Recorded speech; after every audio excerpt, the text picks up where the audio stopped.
Salam sukacita bagi saudara yang dikasihi Tuhan. Selamat datang di T180. Saudara, kita masih membicarakan, merenungkan, dan mempelajari arti dari ibadah.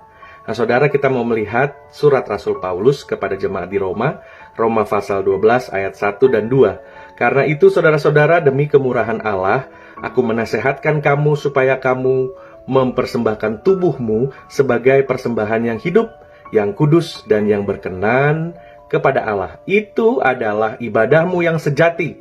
Janganlah kamu menjadi serupa dengan dunia ini, tetapi berubahlah oleh pembaharuan budimu, sehingga kamu dapat membedakan mana kehendak Allah, apa yang baik, yang berkenan kepada Allah, dan yang sempurna. Saudaraku, kita percaya bahwa kita mempunyai Allah yang besar, Allah yang luar biasa. Karena itu, Dia tidak hanya dapat dipuaskan apabila kita menyanyi dan menyembah pada saat kita ada di gereja. Dia tidak semudah itu dapat dipuaskan dengan hanya melihat kita menyanyi dan menyembah di gereja. Dan jangan sampai kita terjebak dan terbelenggu oleh sebuah konsep bahwa asalkan kita sudah pergi ke gereja, menyanyi dan menyembah Tuhan, bahkan melayani Tuhan, kita menganggap bahwa kita sudah beribadah. Karena ibadah yang sesungguhnya bukan hanya terdapat di gereja. Gereja dan apa yang kita lakukan di gereja itu semua hanya bersifat seremonial, upacara, dan ritual, saudara. Dan semua itu tidak dapat menggantikan sikap hidup dan sikap hati kita sehari-hari. Justru mempersembahkan tubuh sebagai persembahan yang hidup, saudara. Kenapa dipakai persembahan yang hidup? Living sacrifice. Biasanya persembahan itu sesuatu yang sudah mati. Tetapi ini dikatakan persembahan yang hidup, living sacrifice. Saudara, pada saat kita hidup sehari-hari, pada saat kita menghadapi tantangan, pergumulan, kesulitan hidup, bahkan orang-orang yang sulit di dalam hidup, pada saat kita harus sabar, kita harus menelan pil pahit, kita sudah berbuat yang terbaik tapi masih dipersalahkan. Pada saat itulah kita mengorbankan ego kita. Kita mengorbankan hak kita untuk marah. Kita kesampingkan. Kita kebelakangkan biar hanya Tuhan dan firman-Nya yang ada dan berjalan memimpin hidup kita. Pada saat kita bergumul dan berkelahi dengan diri kita, daging kita yang hanya mau dipuaskan, yang mau dipuji, disenangkan. Pada saat kita berjuang melawan itu semua, untuk hidup dipimpin roh, disitulah letak pengorbanan kita, saudara. Pengorbanan tubuh sebagai persembahan yang hidup. Nah, karena itu, saudara, mari kita menjadi orang yang rendah hati dan mau untuk dinasehati, mau untuk dirubah, dibentuk oleh Tuhan. Jangan terperangkap. Saudara berpikir saudara sudah beribadah dengan hanya memuji, menyembah Tuhan sampai gemetar-gemetar. Nanti pulang rumah, istri suami gemetar. Di jalan orang lain gemetar. Malaikat bisa bilang sama saudara, kok kamu makin banyak pelayanan, makin banyak ibadah, malah makin banyak bisa berbohong.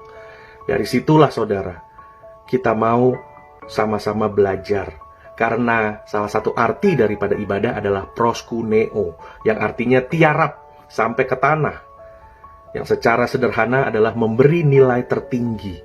Nah, saat kita proskuneo, saat kita memberi nilai tertinggi kepada Tuhan, itu harus terekspresi, harus nyata, harus terlihat dari tiap-tiap hari sikap hidup dan sikap hati kita, saudara. Dan itu tidak bisa hanya ada di gereja pada waktu tertentu. Di luar gereja, waktu yang lain, kita sudah jadi orang lain. Di sini yang menjadi concern dan menjadi pergumulan kita, saudara. Mari, hidup kita gak lama di dunia ini, saudara. Kapan saja Tuhan bisa memanggil kita. Justru lewat khotbah yang singkat ini, saya mengajak saudara, mari kita bertobat. Mari kita refleksikan, kita cek lagi diri kita.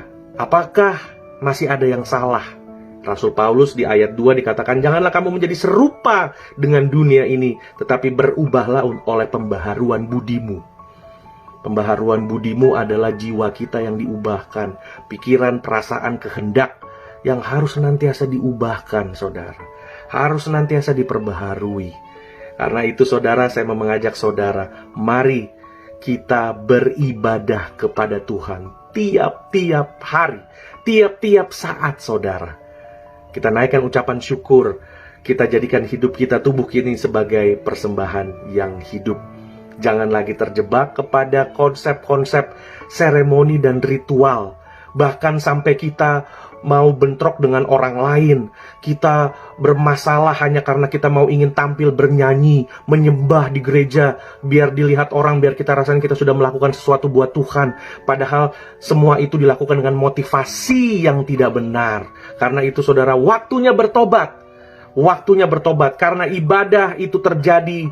Arena ibadah kita, tempat ibadah kita yang sesungguhnya adalah pada saat kita ada di hidup kita, pada saat kita ada di tempat pekerjaan, pada saat kita ada di jalan, pada saat kita ada di rumah, pada saat kita menjadi orang tua, menjadi anak, menjadi pegawai, dan menjadi warga negara yang baik, saudara.